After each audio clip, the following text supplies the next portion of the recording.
It's truly my honor, and I feel humbled to be invited to give a short speech on the genocide of Srebrenica and genocide in general.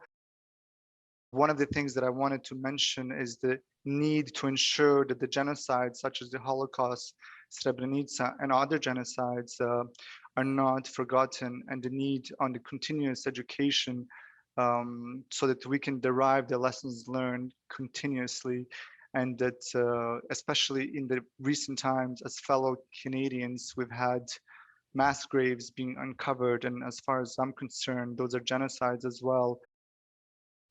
In terms of Bosnia, unfortunately, the fact that the mass graves are still being uncovered is a big testament to the severity of the crime that occurred in early 90s in Bosnia.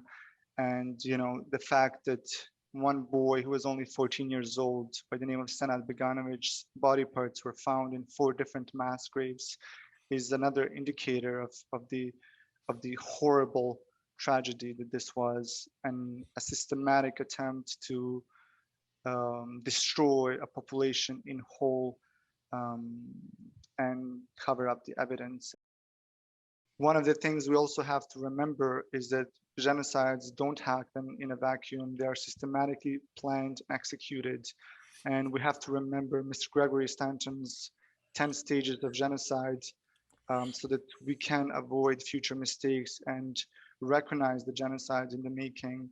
And we have to remember that the last stage is denial, which unfortunately still occurs in the Balkans. And sadly enough, if you're a politician in Bosnia, a Serb politician, you're not able to win a political election unless you're a genocide denier. And that is a horrible reality that the Bosnians are dealing with. And in order for the victims to be honored and for the overall healing, which should be a focus of all of us, to happen, we have to make sure that genocide denial is forbidden.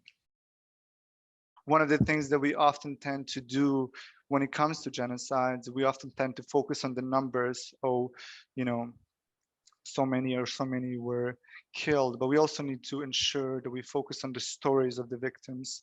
Each story is very beautiful. It's a life in it of itself. And by remembering the stories and honoring the victims, we're able to heal